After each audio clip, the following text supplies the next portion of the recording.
सब, मैं भी 12 गांव की ठिकाने की बेटी हूँ, सभी ने प्रेशर डाला कि भाई साहब कुछ कर लेंगे तो सबकी इज्जत खराब हो जाएगी। पर क्या आपको, मेरे माता जी को मुझ पर भरोसा था, उन्होंने कहा कि मेरा खून ऐसा नहीं है, ये कुछ करके दिखाएगी और मैं भेजूंगी, फिर भी करेगी तो कोई दिक्कत नहीं है, पर मेरा फर्ज है कि मैं इस बच्चे को हॉस्टल में भेजूंगी, क्योंकि इसने अपना फर्स्ट रैंक आया था मेरा उदयपुर के अंदर, और मैं फ्री में पढ़ी हूँ, मतलब MBA तक मैंने जो किया है वो सब फ्री में किया है, गवर्नमेंट की सब लेके किया है। आज भी मैंने बिजनेस किया है, गवर्नमेंट से पैसे लिए हैं, गवर्नमेंट पैसा देती है, कौन कहता है कि ST SC को देती है, जनरल को नहीं देती है।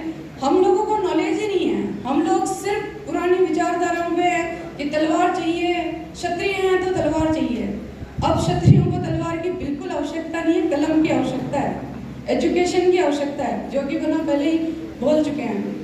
आज मैं यहाँ आई हूँ तो जितनी भी लड़कियाँ यहाँ पर 18 जो लड़कियाँ हैं जो हॉस्टल में, मैं कोई भामाशाह तो नहीं हूँ, बट मैं उनके लिए इतना सहयोग कर सकती हूँ कि उनके लिए जो मैं प्रोटीन पाउडर बना रही हूँ मशरूम के, मशरूम पे बात आई तो मैं आपको बता दूँ कि मशरूम दुनिया का ऐसा फूड है जो सबको बचाएगा आने वाले टाइम में, कैंसर से बचाएगा।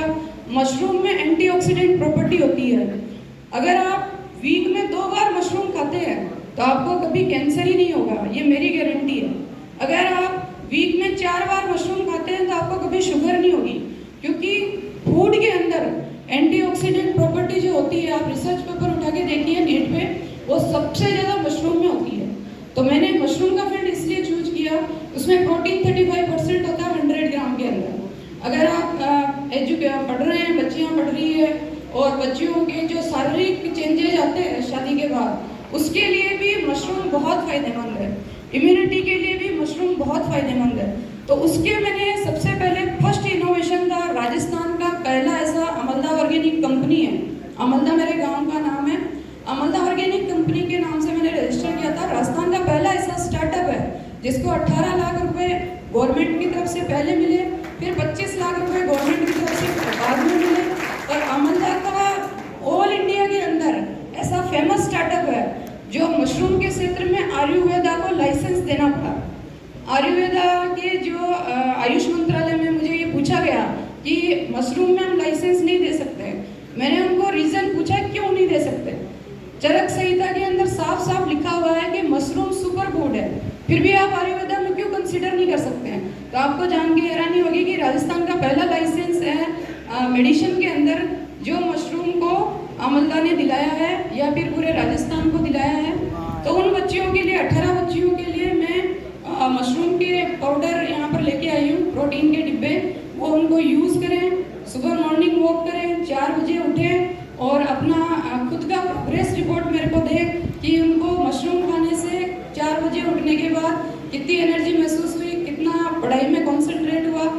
दूसरी ओर क्योंकि मैं नेशनल शूटर हूँ और मेरे पास गन भी है, तो जब मैं नेशनल शूटिंग के लिए गई थी तो मुझे सबसे बड़ी दिक्कत आई थी, एक तो वहाँ पर राजपूत बहुत कम थे, मुसलमान ही मुसलमान ज़्यादा थे। तो और राजपूत तो आप जानते हैं कि जैसे मैं बूंदी में आई हूँ तो भी प्रॉब्लम है, तो वहाँ पर भी ऐसा हुआ था।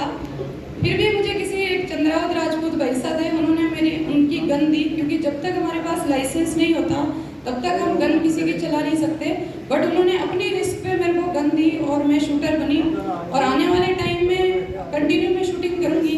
तो मैं चाहती हूँ कि हॉस्टल में जो 18 बच्चियाँ हैं उनमें से अगर किसी भी 5 बच्चियों को इंटरेस्ट हो शूटिंग के अंदर, तो मैं उनको जयपुर के अंदर निःशुल्क शूटिंग करवाऊँगी, जो कि मैं 1 लाख रुपये लगाऊँगी।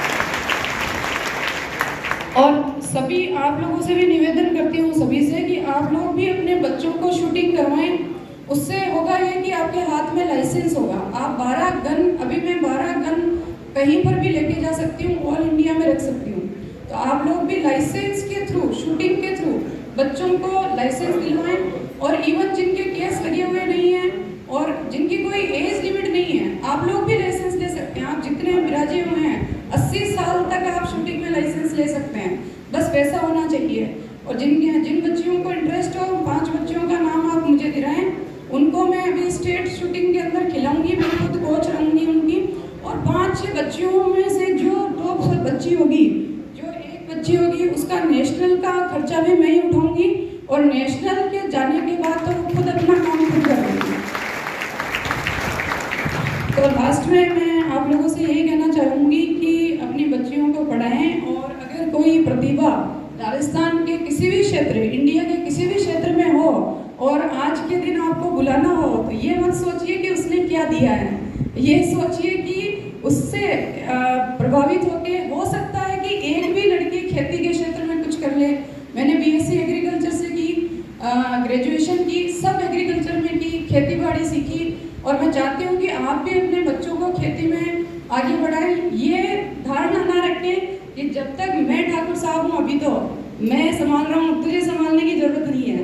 आप बच्चों को, बड़ियों को देखिए, आप बड़ियों को कहाँ शूरवीर तलवारों की जरूरत है। सारे बड़िए विद्वान हैं, सारे बड़ियों के पास पैसे हैं, वो चाहे तो हमारे जैसे 10 गार्ड आज रख ले।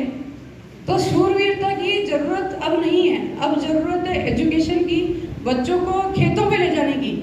आने वाले टाइम में राजपूत ही, आज आप बताइए 100 बीघा जमीन किसके पास है, आने वाले टाइम में फिर से राजपूत अपना परचम लहराएंगे, और वो हो सकता है जमीनों के दम पर। और जमीनों के दम पर तब लहराएंगे जब आप अपने बच्चों को लेके जाएंगे फील्ड में। बच्चे तो मिट्टी लगाते ही जुकाम हो जाता है, बच्चे धूप में नहीं घूम सकते, वो क्या परचम लहराएंगे, वो जमीनों को बेच के फॉरेन में चले जाएंगे और यहाँ निशानियाँ सब खत्म हो जाएगी।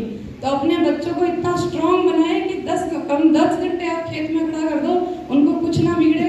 लड़कियों का मैं यही कहूँगी, सभी जो पिता है यहाँ पर लड़कियों के और माताएं हैं, अपने भरोसा रखिए अपनी लड़कियों पे। अगर वो लड़कियाँ गलत करती है तो वो आपकी प्रॉब्लम नहीं है, समाज सब एक्सेप्ट कर रहा है, ये भी एक्सेप्ट करेगा, बट उनको एजुकेशन दीजिए ताकि वो कुछ कर पाए।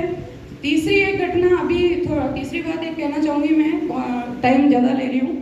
अभी पिछले ज़माने में क्या होता था कि जो भी लड़की कोई सुसाइड कर लेती थी हमारे समाज में, अभी भी होता है, तो 3 जनों को दोषी ठहराया जाता था, अभी भी ठहराया जाता है। पहला उसका पति, दूसरा उसकी सासू माँ, और तीसरी उसकी ननद।